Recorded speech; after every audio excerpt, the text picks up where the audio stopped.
Hi everyone! Welcome to my YouTube channel. So guys, pag-usapan natin ngayon kung ano-ano nga ba ang mga dapat dalhin na requirements papunta dito sa Australia. So pasensya na kayo dahil late ako mag-upload ng aking mga video dahil umalis kami kanina. Ayan guys, nagpabupa ako. Bupa is para sa HIV, no? Isa sa requirements ng immigration as in a partner visa. So guys, ano nga ba dapat dalhin ng mga requirements papunta dito sa Australia pag hinarang kayo ng immigration sa atin?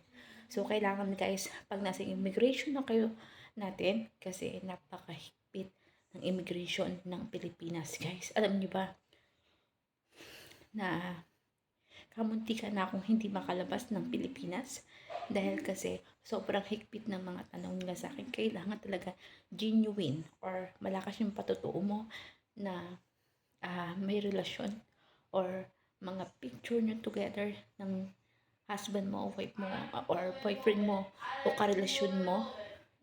So, pasensya na kayo kasi medyo maingay yung pamangkin ng asawa ko, nandito sila ngayon.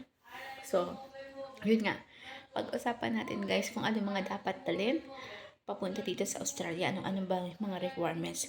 Una sa lahat guys, ang visa mo. Kung saan ka granted.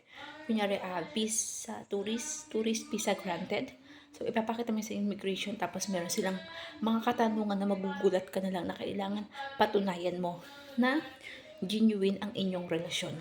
So, guys, kung meron kayong picture together ng boyfriend mo sa Pilipinas and family with together, kailangan yun ay nasa cellphone mo at pwede mong ipakita at katunayan.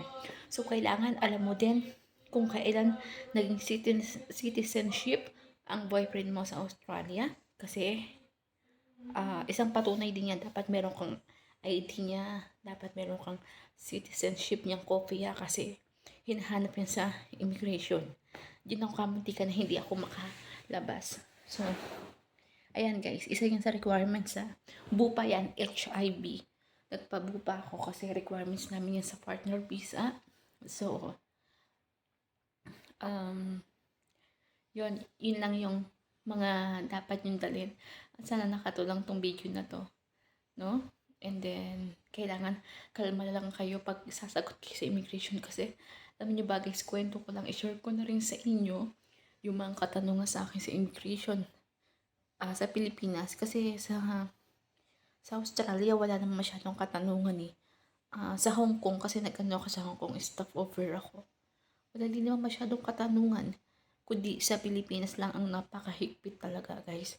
Nakamuntikan na akong hindi makapunta dito dahil sa mga katanungan nila.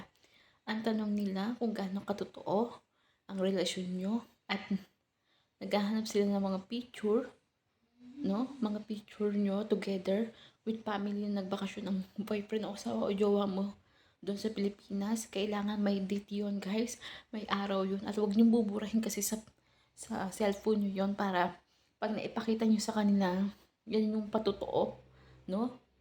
At dapat kalmado lang kayo sa pagsagot sa kanila kasi talagang ano sila guys, kung magtanong sila para bang alam mo yung parang hindi sila maniniwala kasi as in tourist visa ang hawak ko syempre, di ba?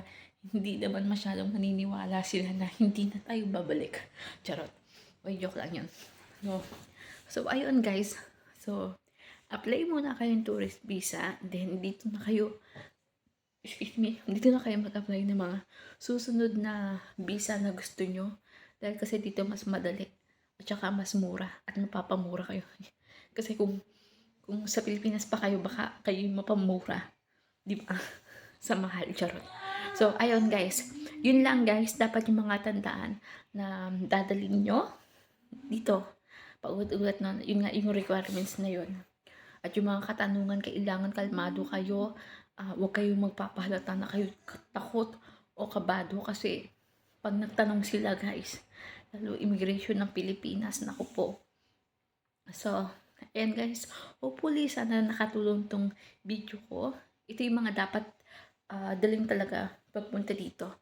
Visa, yun yung feature, at mga katanungan na paninindigan nyo natuto ang relasyon nyo. Yun lang naman guys. So, bye-bye and see you next vlog and thank you at sana makatulong to. Maraming salamat sa pag-support at pag-like, share nyo sa aking mga video at pag-subscribe. Thank you! Bye-bye! God bless!